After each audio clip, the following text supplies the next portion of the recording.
Welcome to the Cheating Wife Stories channel. The static crackled through the radio, disrupting the relative peace of the military base.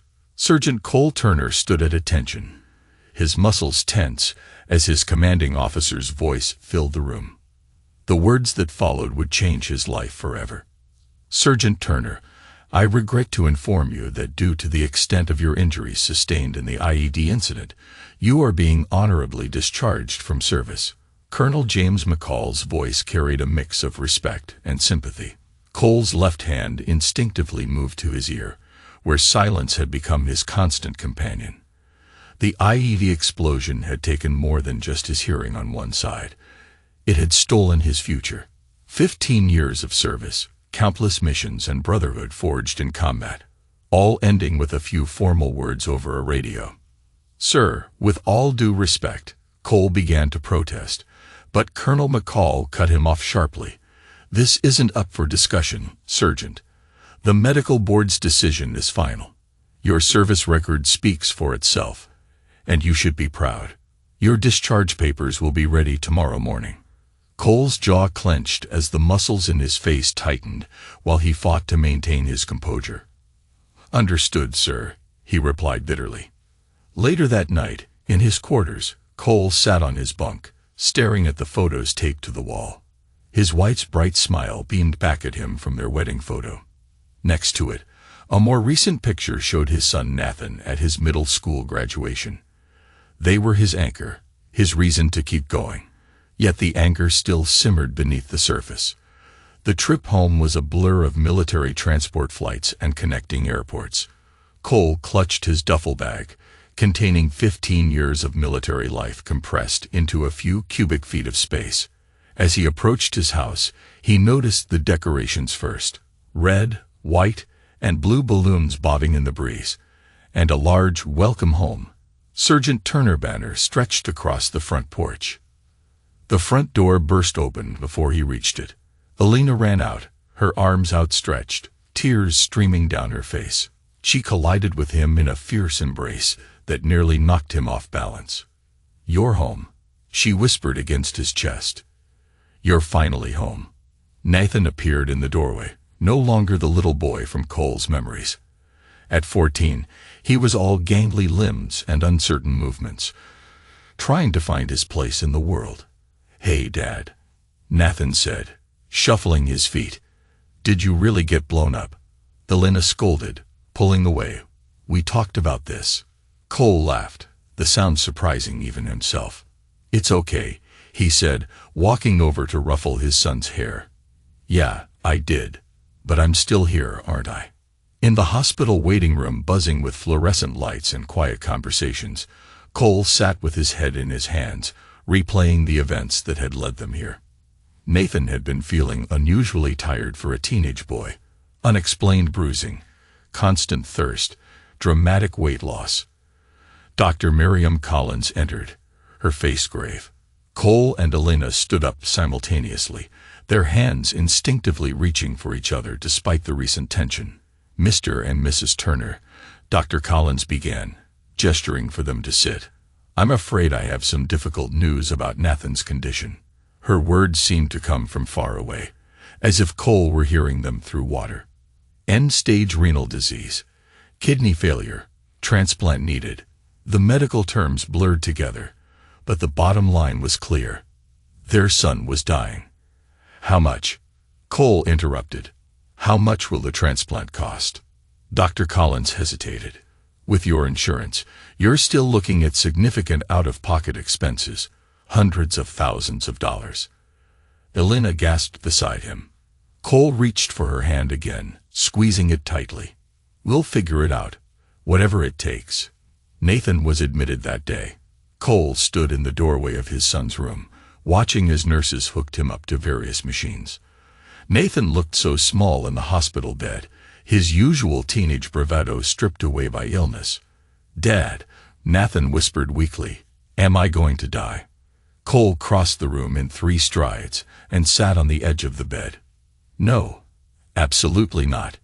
Your mom and I are going to do everything we can to help you. Just focus on getting stronger, okay? Nathan nodded, though his eyes were filled with fear.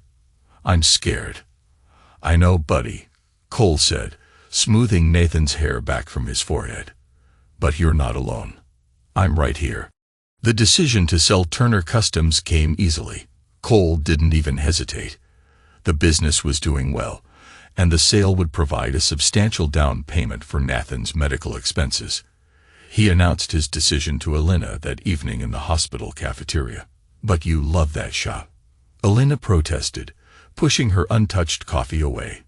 It's your dream. Nathan is my dream, Cole replied firmly. The shop is just a building and some tools. I can always rebuild that. We can't rebuild our son. The next few weeks fell into a routine. Cole threw himself into family life with the same dedication he had given to his military career. He helped Nathan with his algebra homework, discovered his son's newfound interest in basketball, and took Elena out for date nights at their old favorite restaurants. But there were moments when the facade cracked, like when he'd wake up at 500 hours, his body tensed for a PT formation that would never come, or when he'd catch Elena watching him with worried eyes when she thought he wasn't looking. One evening, as Cole sat on the back porch cleaning his personal firearm, old habits die hard. Nathan came out and sat beside him. Dad, Nathan asked hesitantly, are you mad about having to leave the army? Cole's hand stilled on the weapon as he looked at his son, seeing the concern in those young eyes. Sometimes, he admitted, but being here with you and your mom makes it better. Nathan nodded, then said, I'm glad you're home, even if it's not how you wanted it to happen. The honesty in his son's words hit Cole hard. He set down the cleaning cloth and pulled Nathan into a one-armed hug. Me too, buddy. Me too. But not everything was as perfect as it seemed. Cole noticed the small things, how Elena would sometimes step away to take phone calls, her voice dropping to whispers, how she'd changed her phone's password, something she'd never done before. He told himself he was being paranoid, that his military training was making him see threats where none existed. The idea for Turner Customs came to him during a sleepless night. He had always loved working on cars and had been the go-to mechanic in his unit. A garage space on the edge of town was available for a reasonable rent, and his savings combined with a small business loan would cover the startup costs. Elena supported the idea enthusiastically, perhaps too enthusiastically, Cole thought later. It's perfect for you, she said. You need something to focus on, something that's yours. The business took off quickly. Cole's attention to detail and reputation for honest work brought in a steady stream of customers. He specialized in custom modifications, turning ordinary vehicles into personalized masterpieces. The work gave him purpose, a reason to get up in the morning that didn't involve following orders or dodging bullets. But then came that evening on the back porch. Cole had come home early, planning to surprise Elena with takeout from her favorite Thai place. Instead, he found her there, phone pressed to her ear, speaking in that soft, intimate tone he remembered from their early dating days. I miss you too, she was saying. But we have to be careful. He's not stupid. Cole cleared his throat, and Elena spun around, nearly dropping her phone. Her face flushed red as she quickly ended the call. Who was that? Cole asked, keeping his voice neutral. Just an old friend, Elena replied quickly. Too quickly. We were catching up. Cole nodded, pretending to accept her explanation. But that night, as he lay awake beside her sleeping form, he couldn't shake the feeling that something was very wrong in his perfect homecoming story. The kidney donation process moved forward despite the revelation about Nathan's paternity. Cole maintained his composure during the day, playing the role of devoted husband and father perfectly. But at night, while Elena slept soundly beside him, his mind churned with plans for revenge. One particularly sleepless night, Cole sat in his home office, scrolling through his phone contacts. He paused at a familiar name, Raymond Pierce. They had served together on 2 tours, and Raymond had since become a private investigator. Cole's thumb hovered over the call button for a moment before pressing it. Cole Turner, Raymond's gruff voice answered on the 3rd ring. It's been a while, brother, too long. Cole replied. Listen, Ray, I need your help with something sensitive. There was a pause on the other end. You still at the same place? This sounds like a face-to-face conversation. The next afternoon, Raymond's weathered pickup truck pulled into Cole's driveway. Elena was at work, and Nathan had a dialysis appointment with a hospital volunteer, giving them privacy for their discussion. Raymond hadn't changed much since their army days, still barrel-chested with a perpetual 5 o'clock shadow. He sat across from Cole at the kitchen table, listening intently as Cole laid out the situation. She's been having an affair, Cole explained, his voice tight with controlled anger. The worst part? Nathan isn't mine biologically. I found out during the transplant testing. Raymond's expression darkened. Good grief, Cole. That's messed up. He leaned forward, resting his forearms on the table. What do you need from me? He asked. Everything, Ray. I want to know who he is, how long it's been going on, what else they're hiding. Cole's knuckles whitened as he gripped his coffee mug. I need proof. Solid, undeniable evidence. You planning to use it for the divorce? Raymond inquired. Cole shook his head slowly. No, not yet. First, I want to understand the full scope of their betrayal. He let the sentence hang unfinished. Raymond studied his old friend carefully. You sure about this? Once we start digging, we might find things you wish you hadn't known. I need to know the truth, Ray. All of it, Cole insisted. Raymond nodded, pulling out a small notebook. All right, tell me everything you've noticed. Phone calls, behavior changes, anything suspicious. For the next hour, Cole detailed Elena's secretive phone calls, the changed passwords, and the unexplained absences. Raymond took meticulous notes. Don't change your behavior. Act normal. Raymond warned as he stood to leave. If she suspects we're investigating, she'll be more careful. Cole walked Raymond to his truck. How long do you think this will take? He asked. Give me a week to start. I'll focus on identifying the other man first. Raymond clapped Cole on the shoulder. We'll figure this out, brother, just like old times. As Raymond's truck disappeared down the street, Cole felt a mixture of relief and anticipation. Finally, he was taking action instead of just reacting. The next few days passed in a blur of hospital visits and domestic routines. Cole played his part perfectly, even managing to smile and nod when Elena made excuses about working late. Meanwhile, Raymond's investigation began producing results.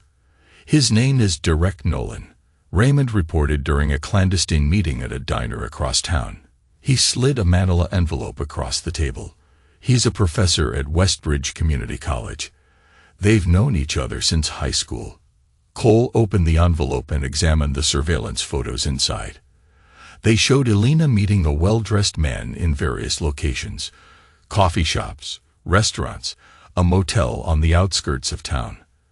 The man had an academic look about him, with wire-rimmed glasses and carefully styled hair. How long? Cole asked in a rough voice. From what I've uncovered, the affair's been going on for at least 15 years. Raymond paused, letting that sink in. There's more. Nolan has a second phone, one that only Elena has the number to. I managed to access some of their text history. Cole's jaw clenched. Show me.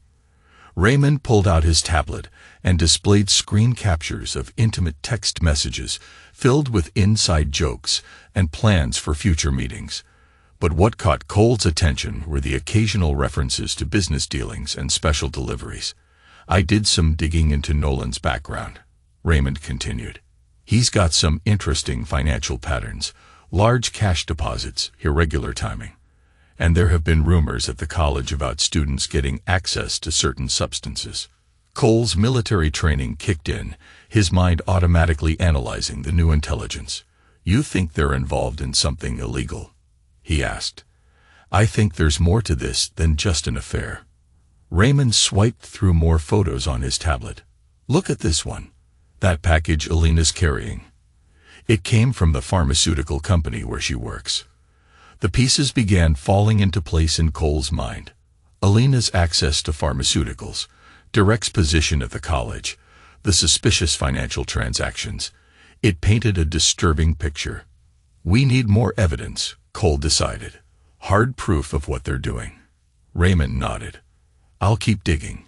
Lowering his voice, Raymond added, if they're really involved in substance distribution, this is serious. We might need to involve the authorities eventually. Not yet, Cole said firmly. I want to understand everything first. How deep this goes, who else is involved. Then we'll decide how to proceed. As Cole drove home that evening, his mind raced with the new information. The betrayal was worse than he'd imagined, not just an affair, but potentially criminal activity as well. The anger that had simmered inside him began to crystallize into something harder, more focused. He pulled into his driveway, just as Alina was leaving for what she claimed was a work dinner. She waved cheerfully as she drove past, completely unaware that her carefully constructed world of lies was beginning to crumble. Inside the house, Cole found Nathan on the couch, looking pale but determined as he worked on his homework. Despite everything, the sight of his son brought a genuine smile to his face. How are you feeling, buddy? Cole asked, sitting beside him. Tired, Nathan admitted, but I finished my math worksheet. Cole examined the homework, pride momentarily overcoming his darker thoughts. This looks good. You're getting better at algebra. Dad, Nathan said hesitantly.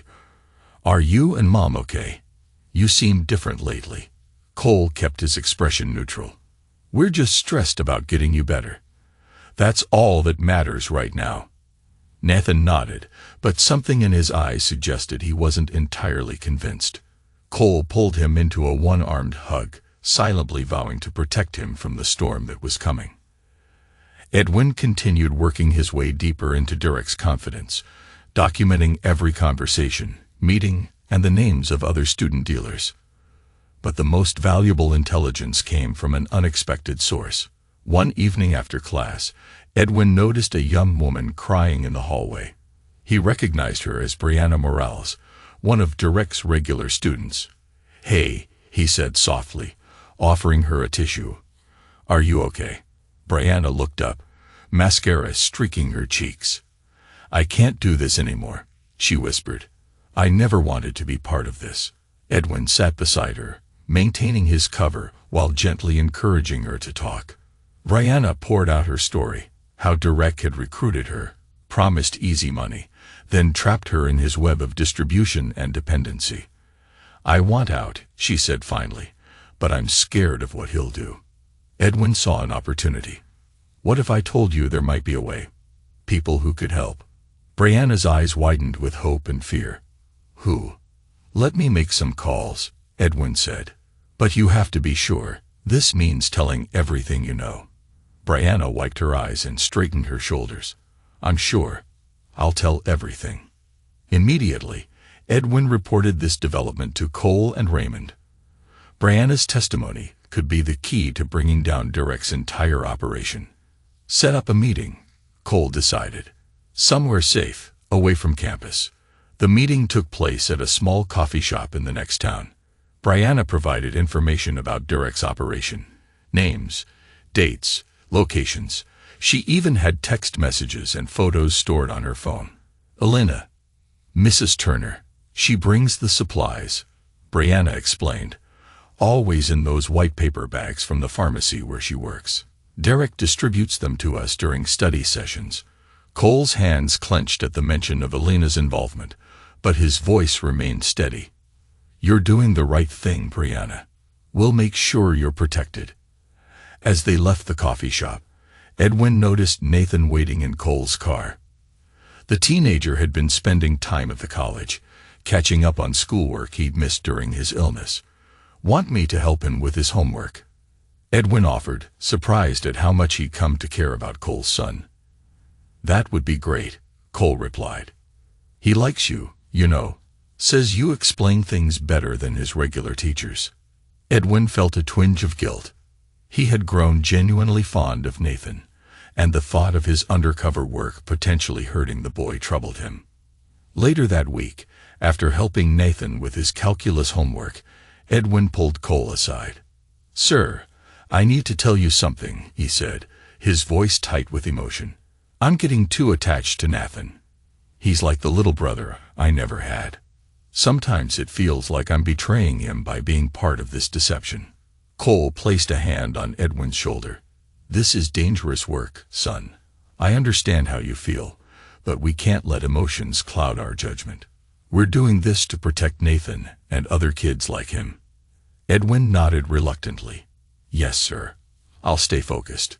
But as he drove home that night, Edwin couldn't shake the feeling that the operation was becoming more complicated than any of them had anticipated. The lines between deception and genuine connection were blurring, and he wondered how many more lives would be affected before it was over. The hunt for Alina and Derek intensified. Raymond worked his contacts, tracking their movements through a network of informants. They had gone underground, but they couldn't hide forever. "They're staying at cheap motels," Raymond reported during a strategy meeting, "paying cash, using fake names. But here's the interesting part. They're still using a burner phone." Cole leaned forward. "Alina's old burner." "Exactly," Raymond grinned. "And guess who paid the bill for it all these years?" Cole realized. "I did." Through their joint account, Alina never spent her own money if she could avoid it. Raymond spread out a map marked with red dots. "These are the locations where the phone has been active. They're moving in a pattern, staying one step ahead of the FBI."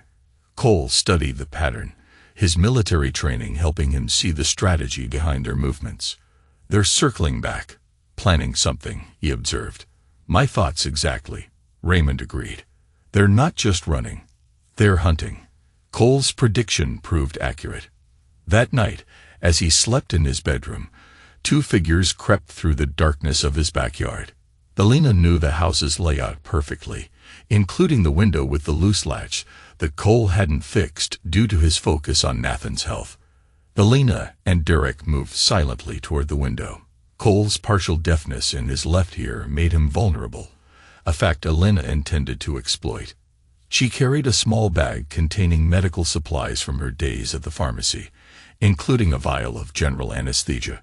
"Remember the plan," Derek whispered as they eased the window open. "Quick and quiet." They slipped into the house, their footsteps silent on the carpeted floor. Alina led the way to Cole's bedroom, her familiarity with the house making navigation simple even in the darkness. Cole lay sleeping, unaware of the intruders. Alina approached with practiced efficiency, the anesthesia mask ready. When she pressed it to his face, Cole's eyes snapped open, but it was too late. The substance took effect quickly, and his struggle lasted only seconds. "Help me with him," Alina hissed to Derek. They bound Cole's hands and blindfolded him before carrying him to their waiting car. "The factory," Derek directed as they drove away. "My father's old place. No one's been there in years." The abandoned factory stood on the outskirts of town, its hulking shape a dark silhouette against the night sky. They dragged Cole's unconscious form inside and secured him to a chair in the middle of the main floor. As the anesthesia began to wear off, Cole slowly regained consciousness. The first thing he noticed was the musty smell of abandoned machinery and concrete. Then he became aware of the rope binding him to the chair and the blindfold over his eyes. "Welcome back, darling." Alina's voice dripped with sarcasm. She yanked off his blindfold, allowing him to see her and Derek standing before him. "You should have just minded your own business." Alina's voice rose with anger. "I was happy before you came back."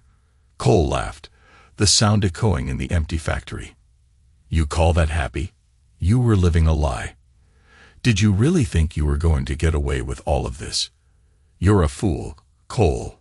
Derek stepped forward, twirling a crowbar in his hands as if to say, "Now you're going to pay the price." As Derek raised the crowbar, Cole remained still, waiting. The ropes around his wrists weren't as tight as they should have been. An amateur mistake. He had been working them loose since regaining consciousness, using techniques he'd learned in military training. Derek raised the crowbar, But before he could strike, Cole made his move. In one fluid motion, he freed his hands and lunged forward, tackling Derek. The crowbar clattered across the concrete floor as they grappled. Cole's combat training gave him the advantage. He drove his knee into Derek's leg, sending him stumbling. Grabbing the fallen crowbar, Cole swung it in a controlled arc, striking Derek's leg with enough force to drop him. Elena screamed in rage and rushed forward, but Cole was ready. He sidestepped her attack, using her momentum to send her sprawling. Through his keen hearing, Cole detected the approaching sirens. Raymond and the FBI had followed his tracking device, the one he had activated the moment he realized he was being kidnapped.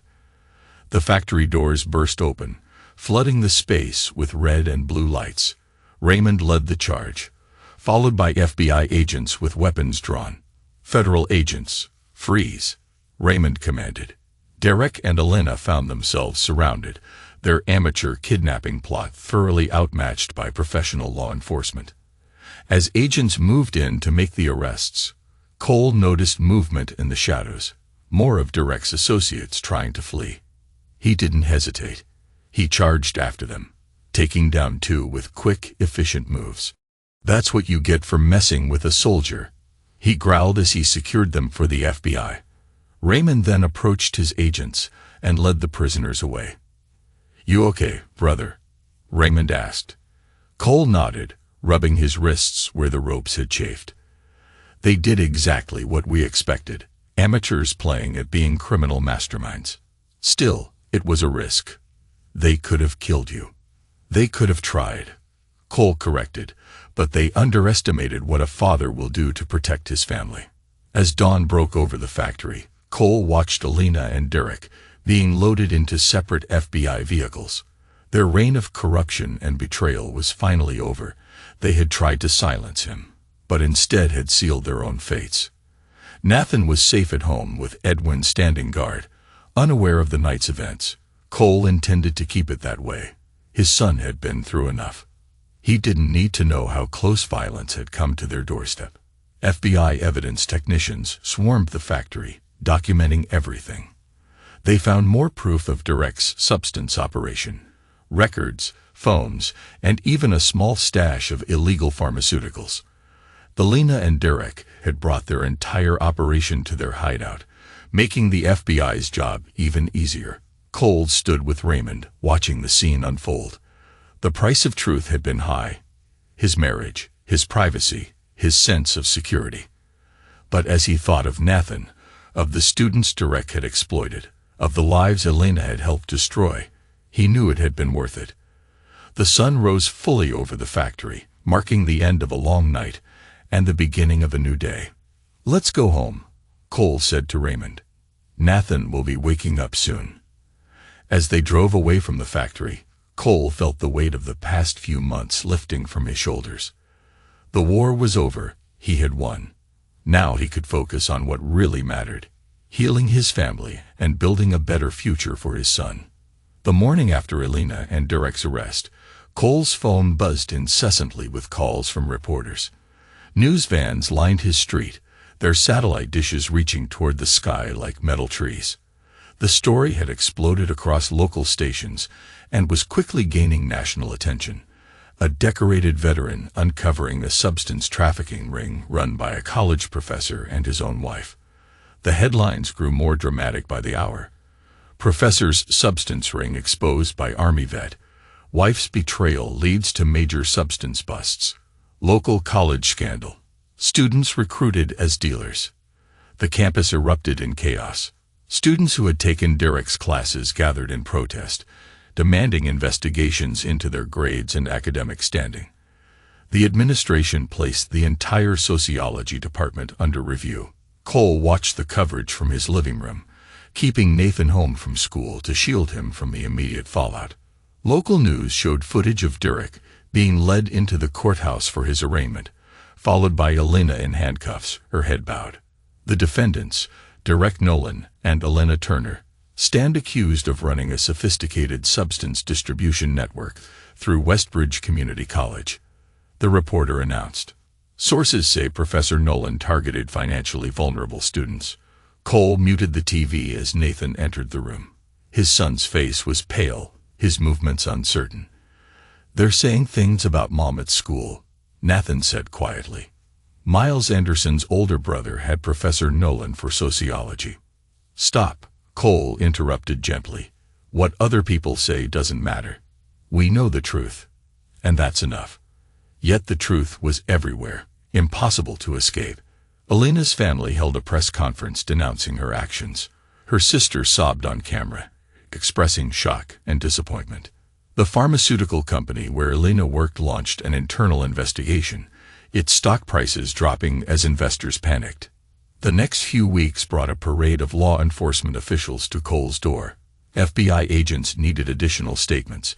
DEA investigators had questions about Elena's pharmaceutical connections, and local police wanted details about Derek's student recruitment tactics.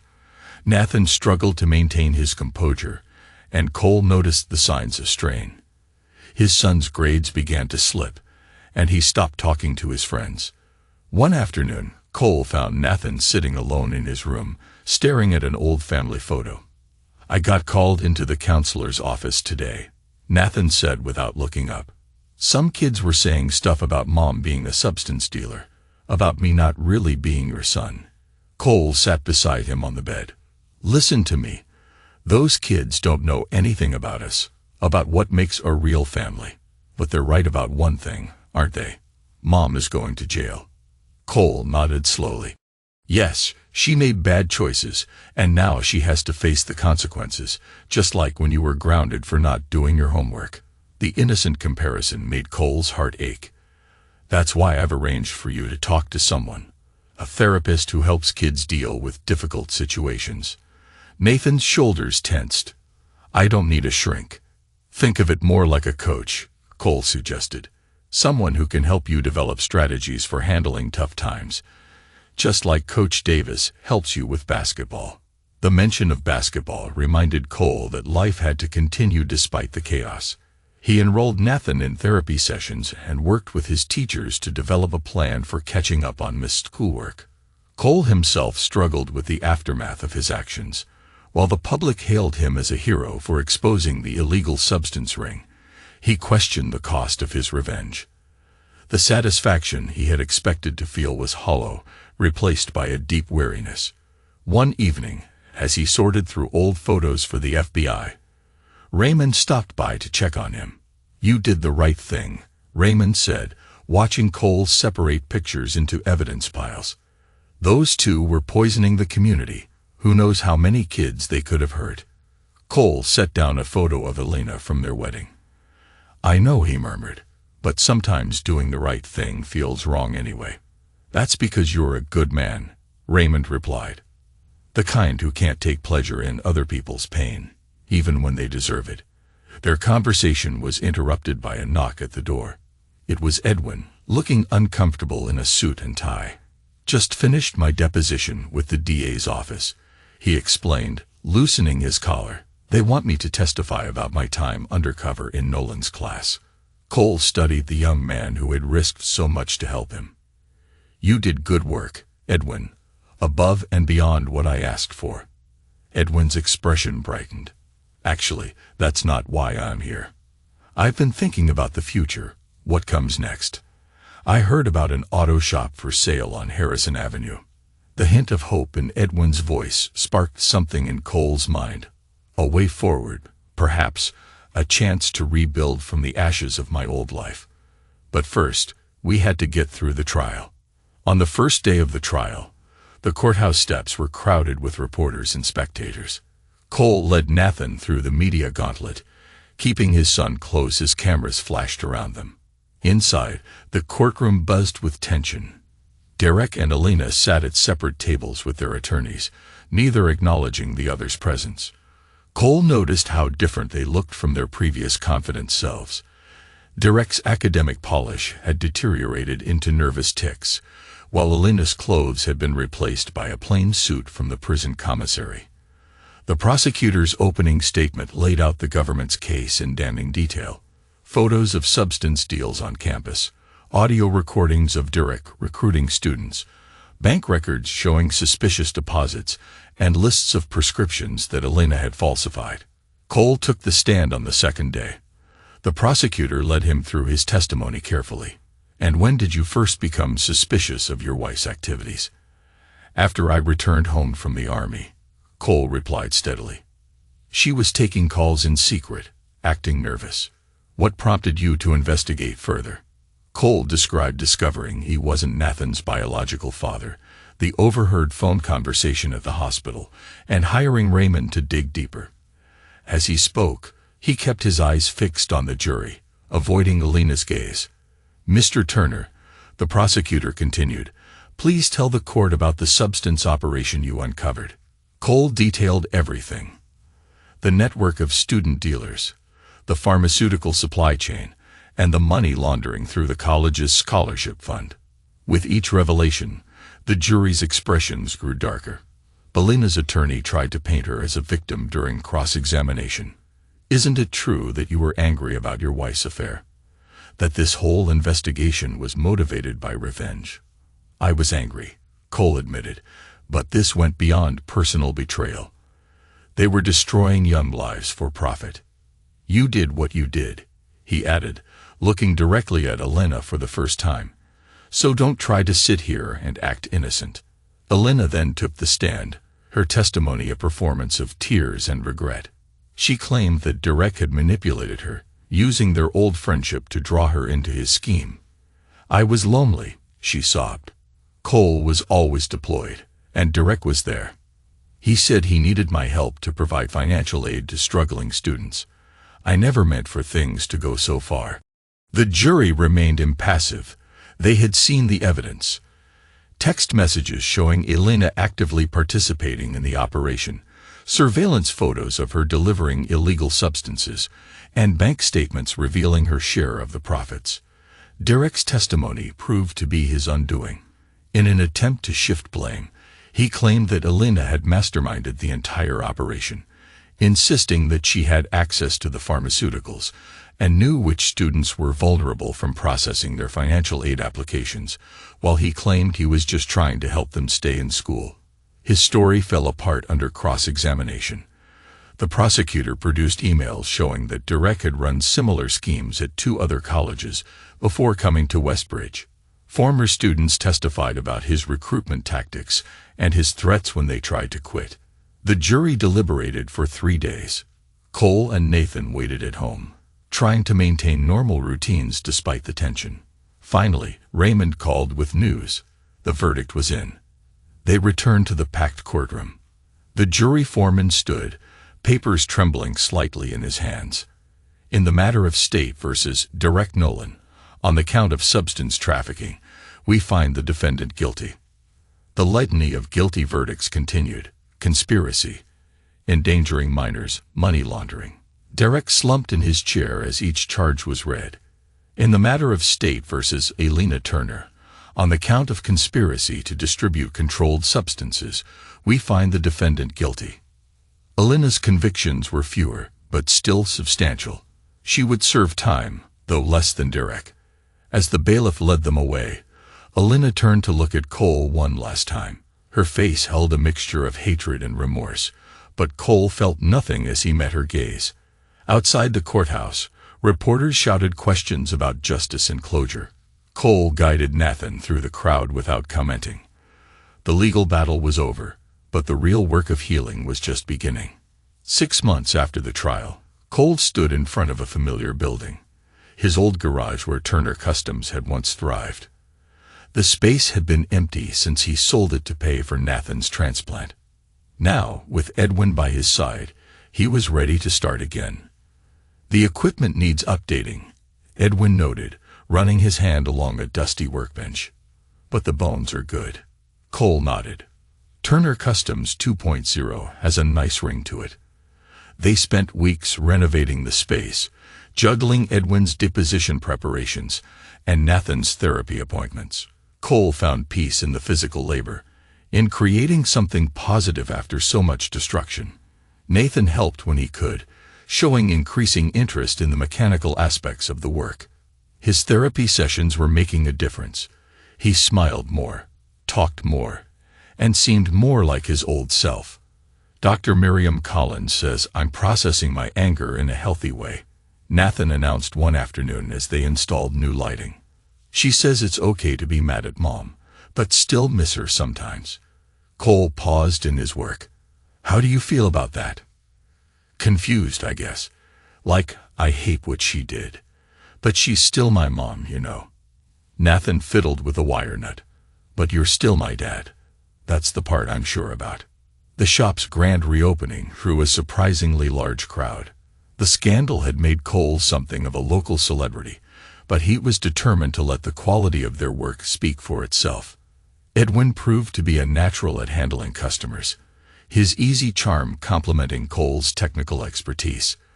They specialized in custom modifications, building a reputation for innovative designs and meticulous execution. One quiet evening, as they cleaned up after a long day of work, Edwin broached a subject they'd both been avoiding. "Sir, about what happened during the investigation, getting close to Nathan while I was undercover."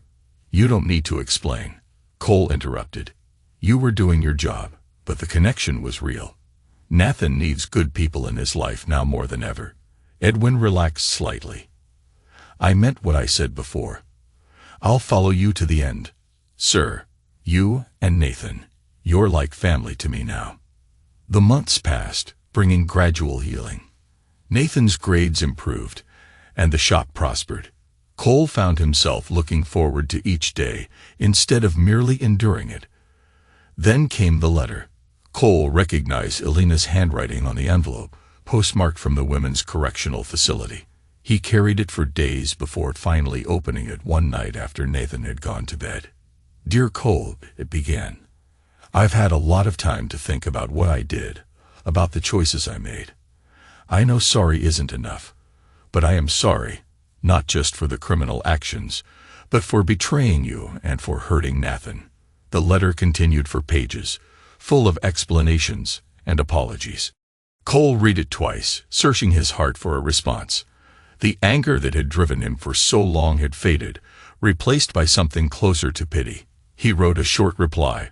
"I forgive you, not for your sake, but for mine and Nathan's. We need to move forward without carrying the weight of hatred." That weekend, Cole and Nathan worked on their first father-son project car, a classic Mustang in need of complete restoration. As they mapped out their plans, Cole noticed how comfortable Nathan had become in the shop, how confidently he handled the tools. "You're getting pretty good at this," Cole observed. Nathan grinned. "Well, I learned from the best. Hey, Dad, think maybe when I'm older, this could be Turner Customs 3.0. "Could be," Cole agreed, feeling the surge of pride and hope. Later, watching Nathan chat with customers while Edwin demonstrated a new paint technique, Cole reflected on their journey. They had lost so much: trust, innocence, the family they thought they had, but they had gained something too: strength, resilience, and a deeper understanding of what really makes a family. As the sun set, they locked up the shop, the sky painted in shades of possibility. 10 years later, the sign outside the industrial complex read in bold chrome letters, "Turner Customs International." The building, once a small garage on the edge of town, had expanded into a sprawling facility housing multiple specialized workshops, a design center, and a showroom featuring award-winning custom vehicles. Cole Turner, now in his early 50s, stood in his office overlooking the main workshop floor. His hair had grayed at the temples, and faint lines marked the corners of his eyes, but his posture remained military straight. Through the glass wall, he watched his son Nathan, now 24, leading a team meeting at the prototype station. "The Dubai client wants something unique," Nathan explained, gesturing to a 3D model on the large screen. "I'm thinking we integrate solar panels into the body panels, hidden under the clear coat." "Edwin, can your team handle the electrical integration?" Edwin Blackwell, who had risen to become Chief Operations Officer of Turner Customs, nodded thoughtfully. "We'll need to modify the power distribution system, but it's doable. I'll have Ava Kim run some simulations." Cole smiled, remembering how far they'd come from those early days of rebuilding the shop. The business had grown beyond their wildest expectations, fueled by Nathan's innovative designs and Edwin's exceptional management skills. They had expanded from custom cars to specialized vehicles for military and civilian applications, earning contracts with government agencies and private collectors worldwide. A knock on Cole's office door interrupted his thoughts. His old friend and now head of security, Raymond, entered with a tablet in hand. "Got those background checks you wanted on the new hires?" he asked, settling into a chair. Age had added silver to his beard, but his sharp investigative instincts remained unchanged. "All clean, though one has an interesting connection. Remember Brianna Morales?" Cole's mind flashed back to the young student who had helped expose Derek Nolan's illegal substance operation. The applicant is related to her younger brother. She even wrote him a recommendation letter. Raymond handed over the tablet. "She's doing well, by the way, running a youth counseling program in California now, helping kids stay away from illegal substances." The mention of the past brought a flood of memories. After the trial, Derek Nolan had been sentenced to 25 years in federal prison. He still had 15 years to serve, though rumors said he'd become a model prisoner teaching GED classes. Alina had served 8 years of her 12-year sentence before being released on parole. She'd moved across the country, remarried, and according to Raymond's occasional updates, worked at a women's rehabilitation center. She and Nathan had limited contact. Birthday cards, occasional phone calls. But the relationship remained distant. "Dad," Nathan said as he appeared in the doorway with a tablet in hand, "the engineering team needs your input on the new suspension design." Cole nodded to Raymond and followed his son to the development lab. Nathan had grown into a confident young man. His past trauma had transformed into determination and empathy. He had graduated from engineering school with honors and earned an MBA while working his way up through various departments at Turner Customs. "The team thinks we can improve stability by 30%, Nathan explained, pulling up technical diagrams. "But we need your expertise on the military applications." As they discussed technical details, Cole noticed a small velvet box poking out of Nathan's jacket pocket. "Planning something special?" Nathan blushed slightly, touching the box. "Yeah, I'm asking Maria Delgado tonight. Figured after 3 years of dating, it's time." Cole approved. "Maria is brilliant, kind, and understands the importance of family. She'll say yes." "Want to use the mountain house for the proposal?" Nathan asked. "Already arranged with Edwin. He's setting up the deck with lights and flowers. Maria thinks we're going up there to test the new night vision system." Their conversation was interrupted by a commotion in the main hall. A delivery man struggled with an enormous gift basket while Edwin helped. "It's from the governor's office," Edwin explained as they approached, thanking us for the modified security vehicles we provided for the protection detail. The company's reputation had grown significantly over the years. They had developed specialized vehicles for law enforcement, emergency services, and military applications, their anti-substance trafficking modifications especially sought after, a fact that gave Cole a sense of poetic justice. Later that afternoon, Cole visited the company's training center where Edwin was mentoring a group of veterans transitioning to civilian work. Turner Customs made a point of hiring former military personnel, providing them with technical training and career opportunities. "The skills you learned in service are valuable here," Edwin told the group. "Attention to detail, discipline, teamwork. These are the foundations of our success."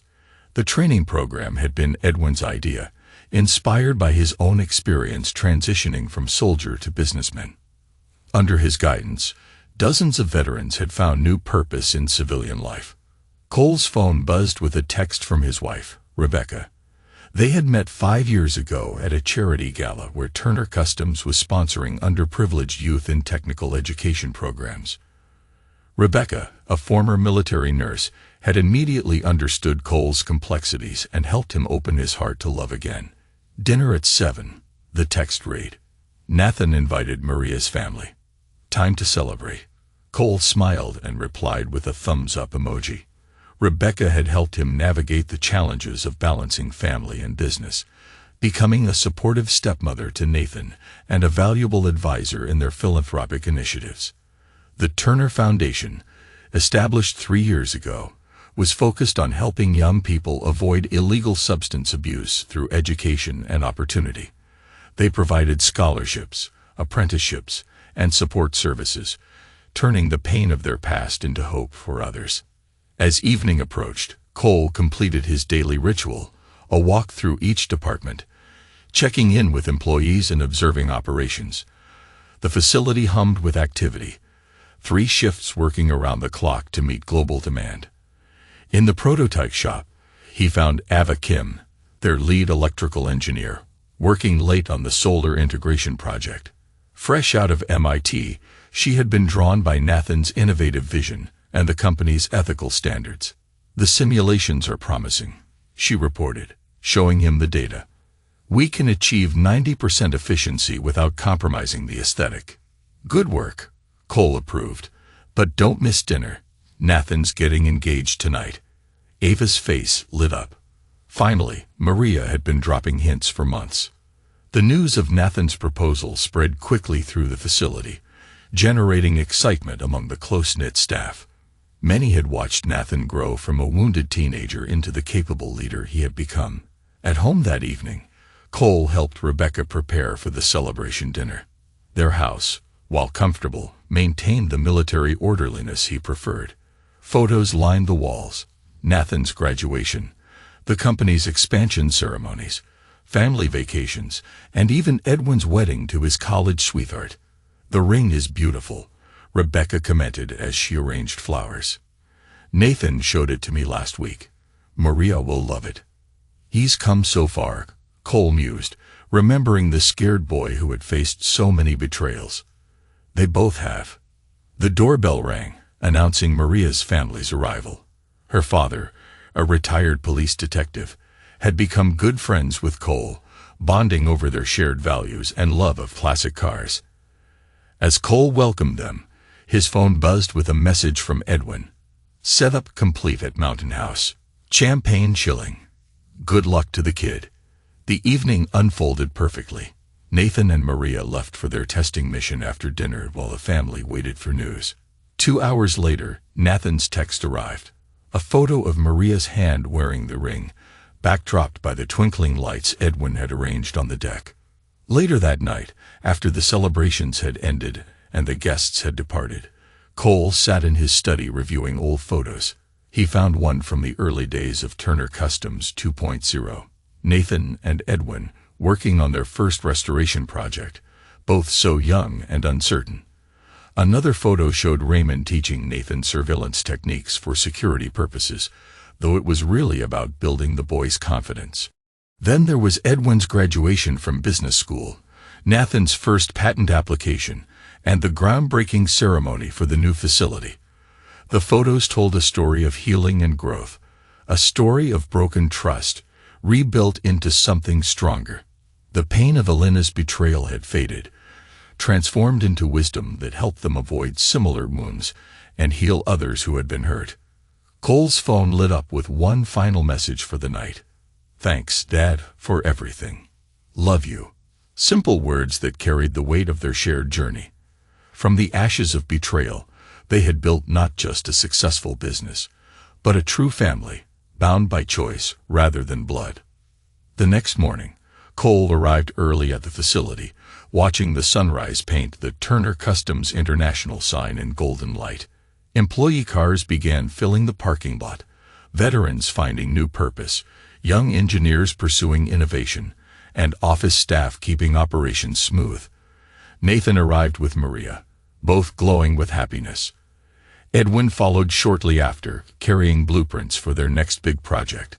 Raymond appeared with his daily security briefing, and Ava Kim rushed in with breakthrough news about the solar integration. Cole observed it all from his office, feeling a deep sense of satisfaction. They had transformed pain into purpose, betrayal into strength, and loss into legacy. The future stretched bright before them, filled with possibilities they would explore together. As he joined his team for the morning briefing, Cole reflected on the twists and turns that had led them here. The army sergeant who had returned home to betrayal could never have imagined this future. But through determination, loyalty, and love, they had built something remarkable. The past could not be changed, but it had shaped them into who they were meant to become.